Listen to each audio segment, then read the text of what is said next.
Welcome to another edition of Online Church at New Covenant House. I believe that even though we're not physically together, even though we are not, gathered in one hall or one auditorium together, I believe that God is with us. God is with you. We've heard so many testimonies of what God is doing in the lives of people. God is not limited by our physical location. I remember when I first got saved, and people used to say to me that I needed to go to a particular location, climb a particular mountain in order for God to bless me. And I used to say that God is too small for me to worship, for me to dedicate my life to. The God that I worship, the God that I serve, is not limited by my geographical location. He's not limited by your geographical location. He is with you wherever you are, whether it is your bedroom, whether it is your living room, whether it is your kitchen, whether it's your garage, whether it's in the auditorium of a worship center. Our God is able to meet us where we are. He met Moses in the middle of the desert. He met Peter while he was fishing on a lake. So I know that he is not limited by our geographical or physical location. Last week, we started talking about the importance of community. I preached a sermon that I titled Lean on Me, because really that is what community is. When God made man, he did not intend for man to live alone. In fact, he actually said it is not good for man to be alone. And I know that when we talk about being alone, we look to romantic relationships as the solution to being alone. But the truth is that even though romantic relationships are very good and very essential, it is possible to be in a romantic relationship and still be alone. Two people in a marriage unit can experience a sense of isolation and aloneness, just as single people do. And the presence of a romantic partner does not always alleviate that problem. I like to say that my wife and I are very happily married. You might want to ask her about her opinion. But in my opinion, we're very happily married. And sometimes we still need interaction with other people, with other couples, even though we have each other. That's one of the things that could have made this current pandemic, bad as it is, it could have been worse. Thank God for the fact that we are part of a community, that even though we cannot connect physically, we're able to connect virtually. The Bible says in the book of Ecclesiastes chapter 4 from verses 9 to 12, and I'll just paraphrase, 2 are better than 1, and 3 are even better, for a triple braided cord is not easily broken. God did not intend for us to undertake the journey of life alone. I say that with conviction because I believe his plan for us is that we are interdependent, not independent of each other. We need each other. One person does not have everything he needs to achieve God's will. That is why God himself said to Adam, his own creation, it is not good for you to be alone. We need each other. On Thursday evening, The Forge, our men's ministry, had an online barbershop, a virtual barbershop. Clearly, nobody got a haircut. But at that meeting, it was brought home to me the need we all have for each other. And when we accept that need and are intentional in building that community, our potential to succeed in life, in many areas of life increases exponentially, because in a community we are accessing resources beyond the limitations of our individual resources. We are accessing knowledge and experience beyond the limitations of our knowledge and our experience. That is why in Romans chapter 12 and verse 5, the Bible says in the New Living Translation, since we are all one body in Christ, we belong to each other, and each of us needs all the others. It is not a question of whether you want to be with people or you want to be a part of a community. The Bible says we need all the others. So that brother or that sister that you look at askance at, the Bible says you need him or you need her. We were created for community. We are wired for relationship. But the problem is that even though we are created for relationship and community, it is very easy for us to get disconnected from those relationships and that community that we so desperately need. So this morning, what I want to look at this morning are a few things that destroy relationships and a few things that we can do to rebuild those relationships. The reality of life is that you can trace every relational problem to one of four negative things. The first thing is selfishness. Selfishness always destroys relationships. It is the number one cause of strife and conflict in most relationships. The interesting thing is that when we start a relationship, we work really hard to be unselfish. But then as time goes on, selfishness begins to creep in. It's almost like we put more energy into starting our relationships than maintaining those relationships. Think about the extent you would go to do something for somebody you just met.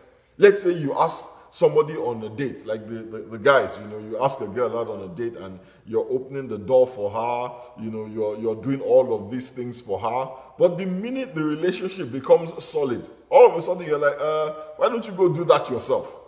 The challenge with selfishness is twofold. First, it is human nature to be selfish.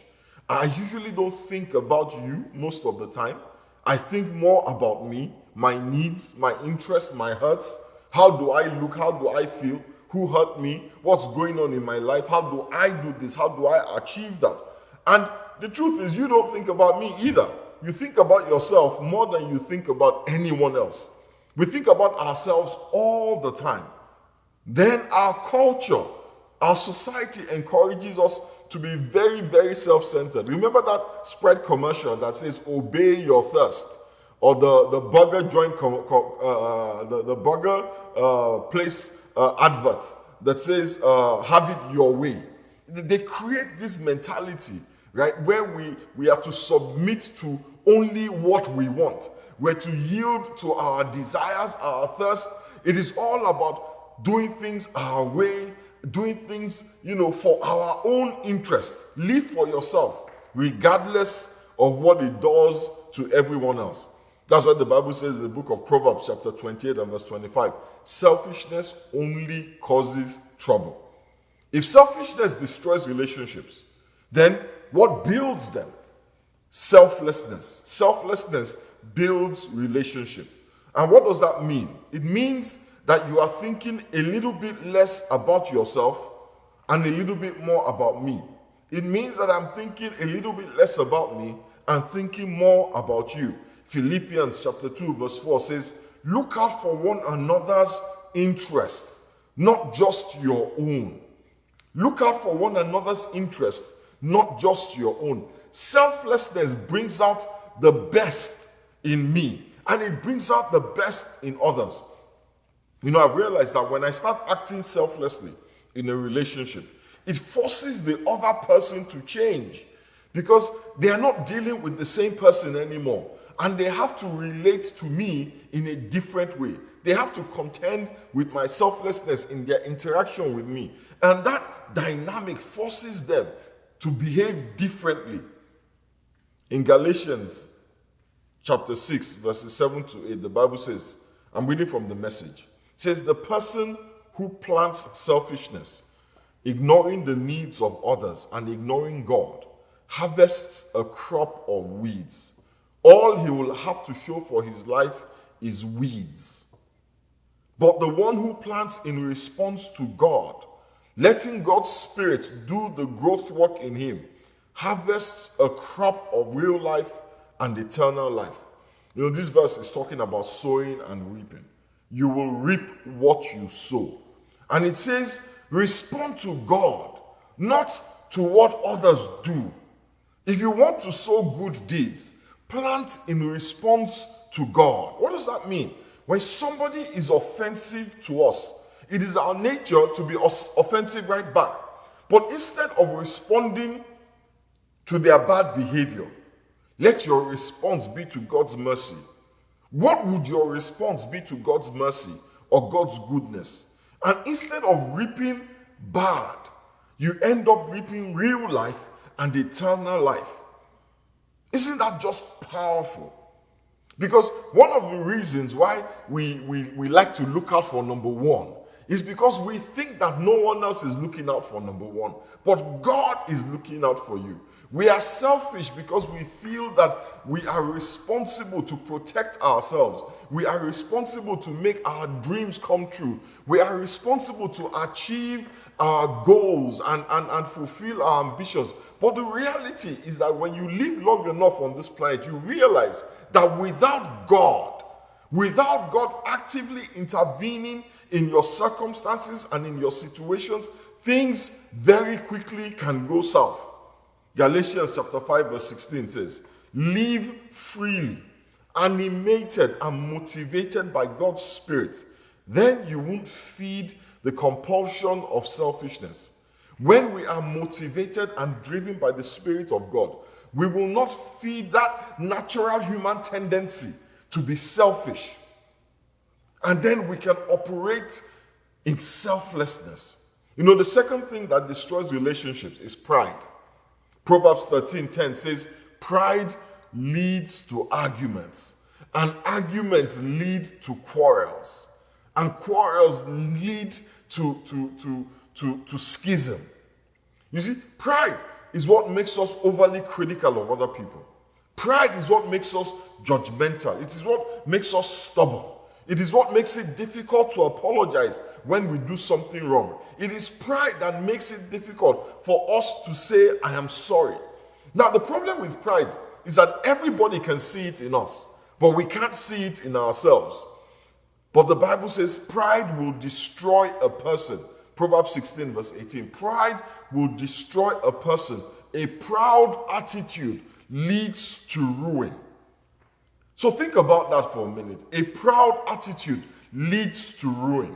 Pride always destroys relationships.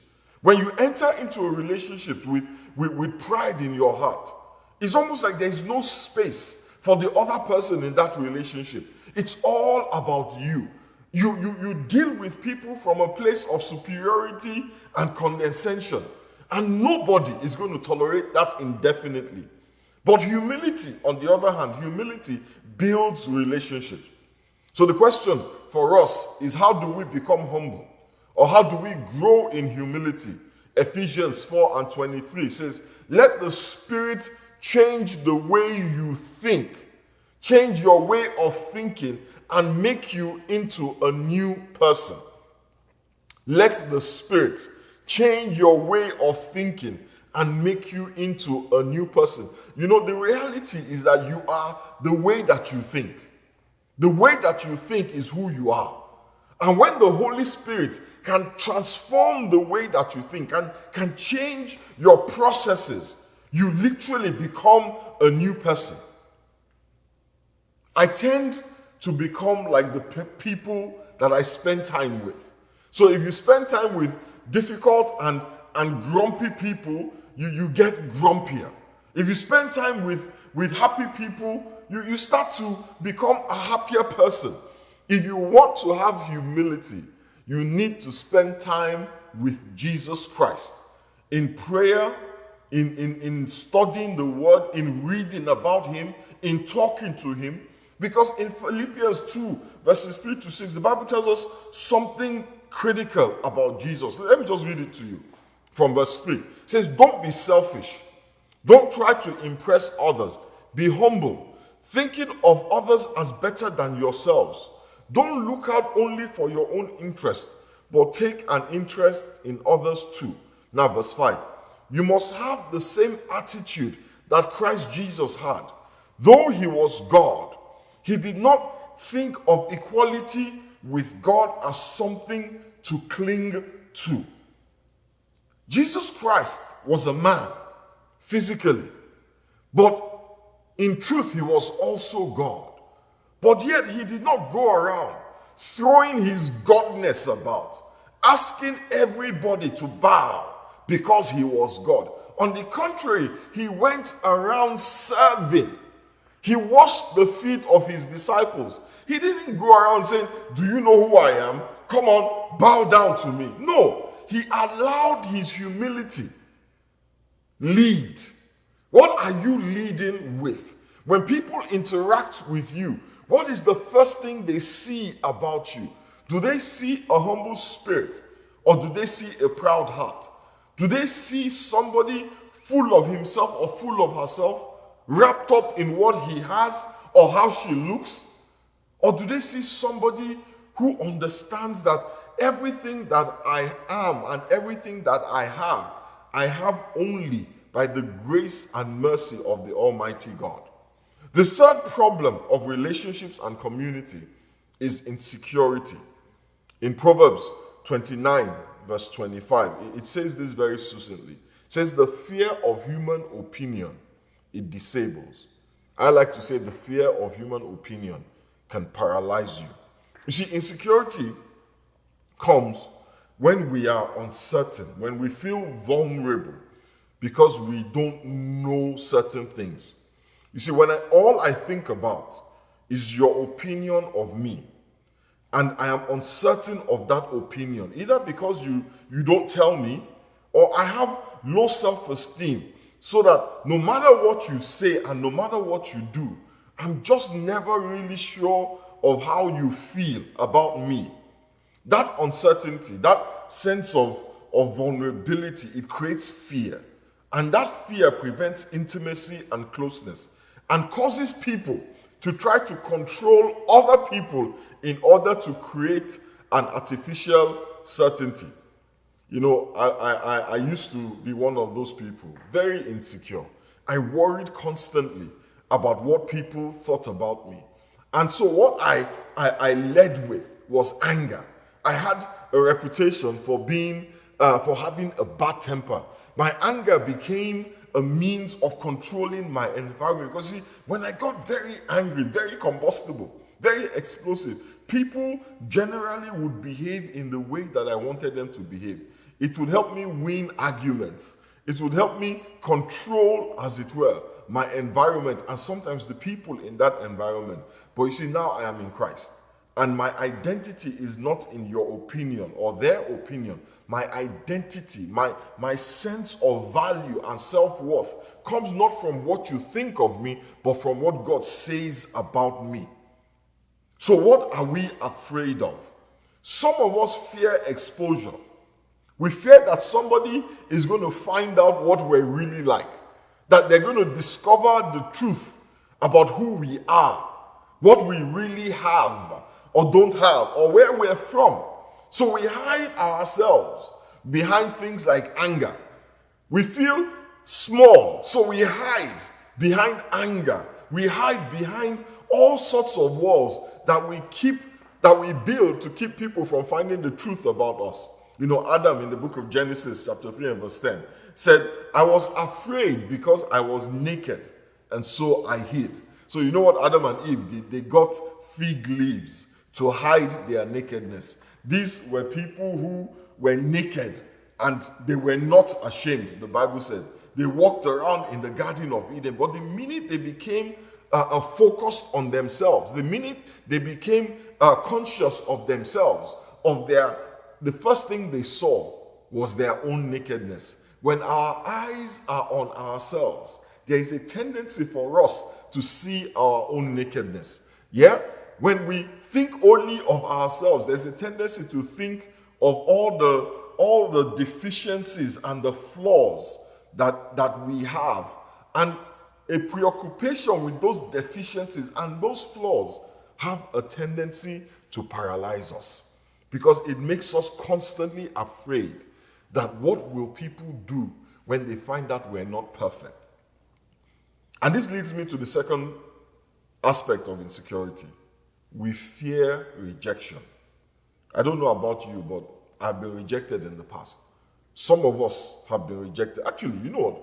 Almost all of us have experienced rejection in one way or the other in the past. Maybe you applied for a job and you didn't get it. You were interested in a relationship with somebody and they weren't willing to participate. We know how much it hurts. We all know how much rejection hurts.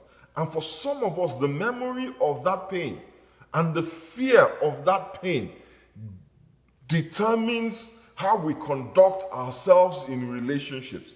We're so afraid that people will leave us, that people will walk away from us. So we compensate. Some of us compensate by doing too much to keep people in our lives. Or we preemptively chase the people out of our lives. We preemptively reject them by doing something bad to them, by misbehaving. One of the problems with the fear of rejection is that it can become a self-fulfilling prophecy. It can turn us into these people that it is just unbearable for other people to interact with. If you are afraid of being alone, and I want to say this, sometimes, I want to say this particularly to people who are in romantic relationships, who have been hurt before, or people in romantic relationships who have experienced, maybe not directly, maybe the hurt of others, like a father abandoning his family, or a wife abandoning her family, or friends who have been abandoned, or just being a witness to rejection. Sometimes it leaves a scar in our minds. So we're constantly trying to protect ourselves from being rejected. We see the pain it can cause. So we are proactively, yes, that's the word. We're proactively building walls to prevent the rejection.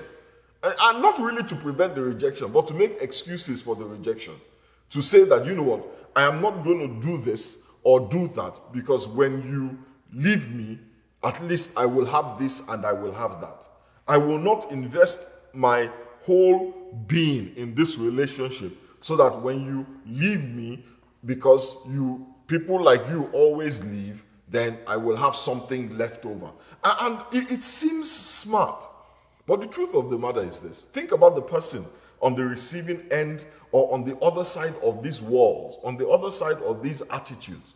And think about how frustrating it must be for them to keep pouring into a relationship, with somebody who is already planning or expecting that the relationship will fail. So that then they can have an excuse to say, that's what they said. This is what always happens. But you see, if anybody understands rejection, it is Jesus. In John chapter 1 verse 11, the Bible says, he came to his own people, and even they rejected him. Jesus understands rejection. He understands the pain of rejection. The Bible says he was a man of sorrows, acquainted with grief. If insecurity destroys relationships, then what builds them? It's very simple. The answer is love. You see, insecurity is all about fear. But in 1 John chapter 4 verse 18, the Bible says, love has no fear, because perfect love expels all fear. If we are afraid, it shows that his love has not been perfected in us. Perfect love, the King James Version says, casts out all fear. So how does love expel fear? Love takes the focus off you and puts the focus on them.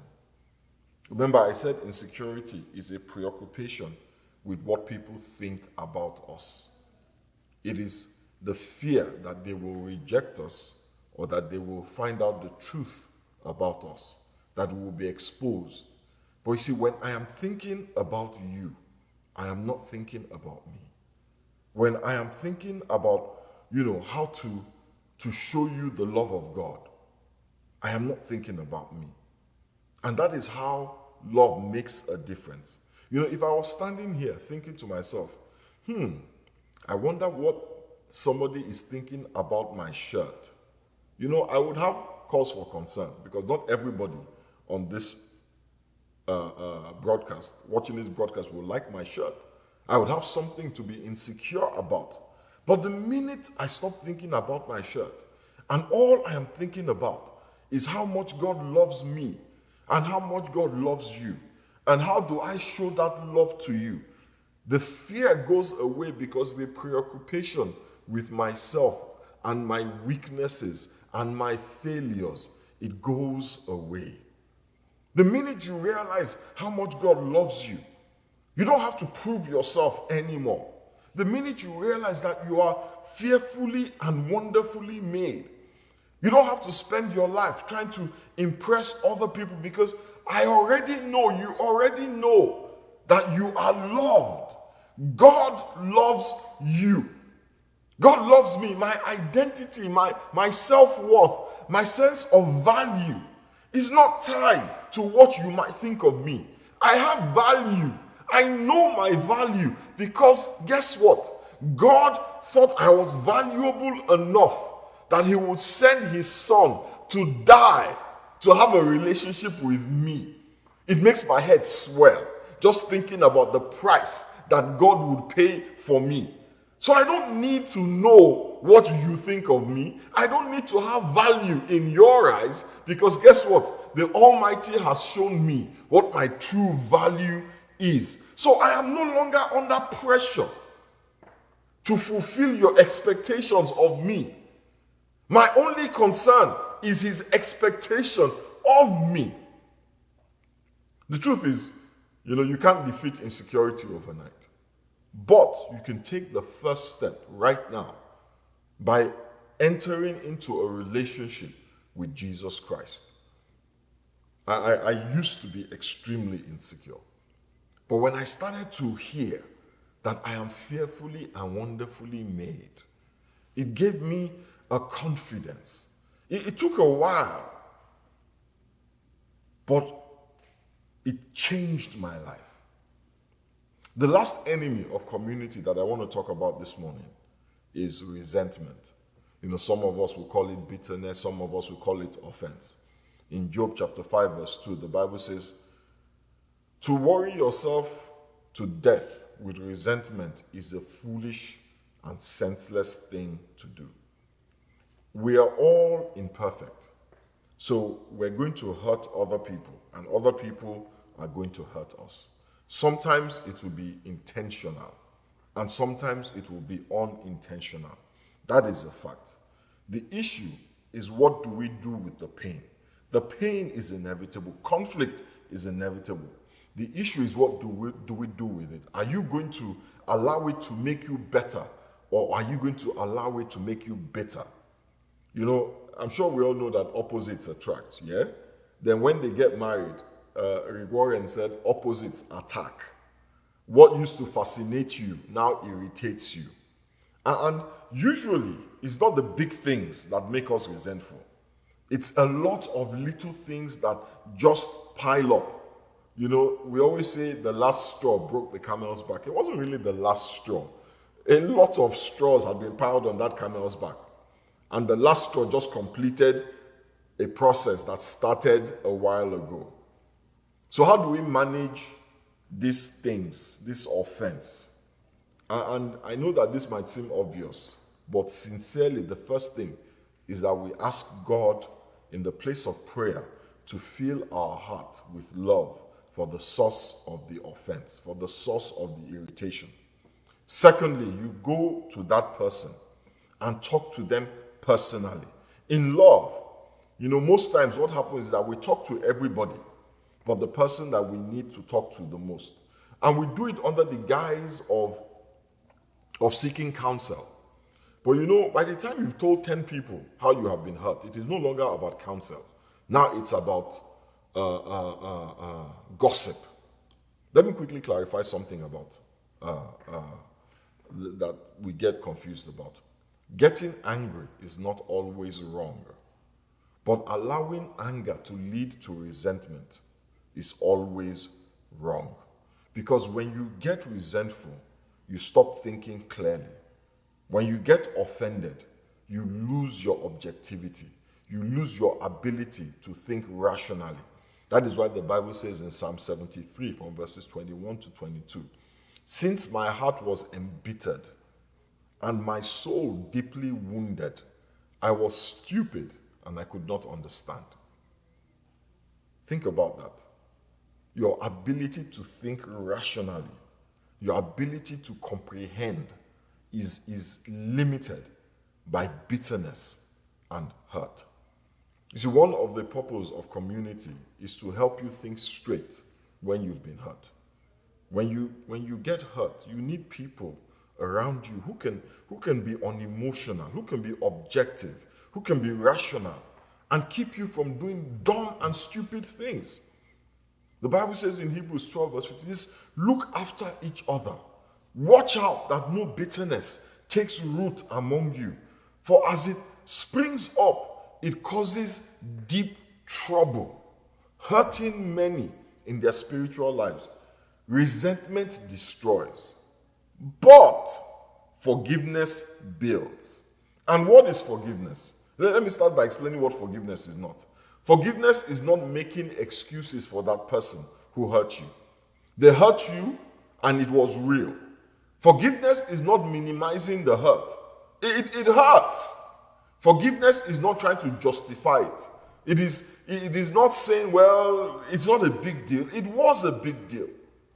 Forgiveness is not saying it wasn't wrong. It was wrong. So what is forgiveness? Forgiveness is letting go of the pain and letting go of my right to get even. That is what forgiveness is. Letting go of my right to get even. Colossians 3 verse 13 says, you must make allowance for each other's faults. Make allowance for each other's faults and forgive the person who offends you. Remember, the Lord forgave you, so you must forgive others. It's amazing how we make allowance only for our own faults.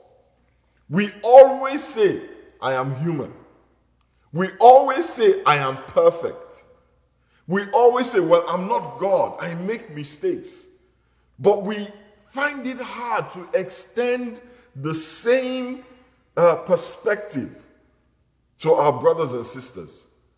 We never say, well, you're not God. Well, you're not human. Well, you're human. Well, you make mistakes. Well, you're not perfect. We expect perfection from everyone else. We expect divinity from everyone else. We expect everyone else to be incapable of doing the things that we are so understanding of in ourselves. I know that I said forgiveness is letting go of the pain and letting go of my right to get even. The truth is that you are going to need Jesus to help you with that sometimes. Many times you can't do it on your own.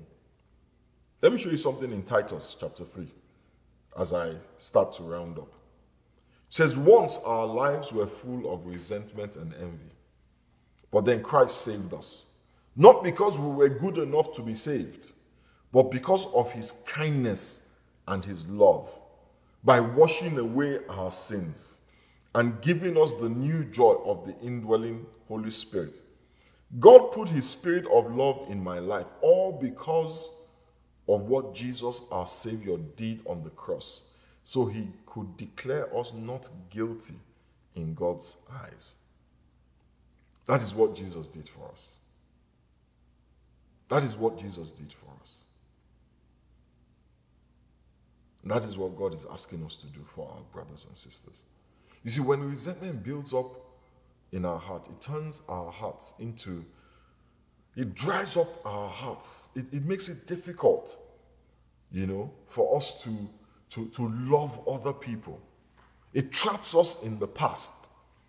But there's good news for us in Christ Jesus. The Lord says in Isaiah 43 verse 18, forget what happened before and do not think about the past. I am going to do something new in your life, and I will make rivers on a dry land. I am going to turn the desert into an oasis. I believe that God wants to start something new in your life today. But it starts with opening up your life to Jesus Christ and letting him fill your life with his love on a daily basis. And for some of us who are already in Christ, the new thing that the Lord wants to do this morning is to help you forget what happened before, to help you not be trapped in the past, to help you receive a newness, rivers in a dry land, an oasis, instead of a desert. Let us bow our heads and just say a quick word of prayer.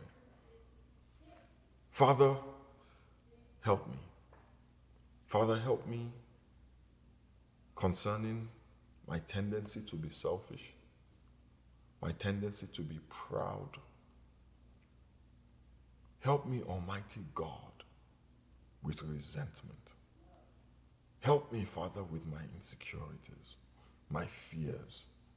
Help me, Almighty God, that I may be able, Father, to be an effective and useful member of a community in order, Almighty God, that your purposes in my life, for my life, may be fulfilled.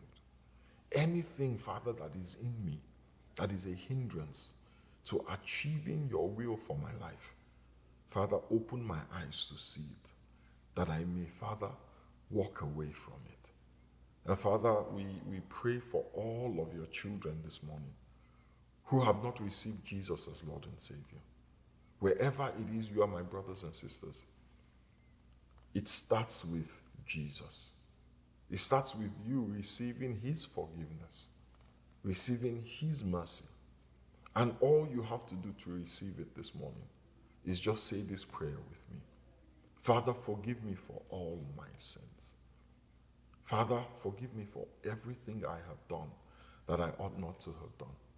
Everything that I have said that I ought not to have said. Father, I receive the sacrifice of Calvary. I accept and declare that the sacrifice was made for me, that the blood of Jesus was shed to pay the price for my sins, that his blood has washed away all my sins. Thank you, Father. Thank you for accepting me into your family. Thank you, Father, for accepting me into the community of the beloved. Amen. In the mighty name of Jesus we pray. Amen. Amen. Praise the name of the Lord.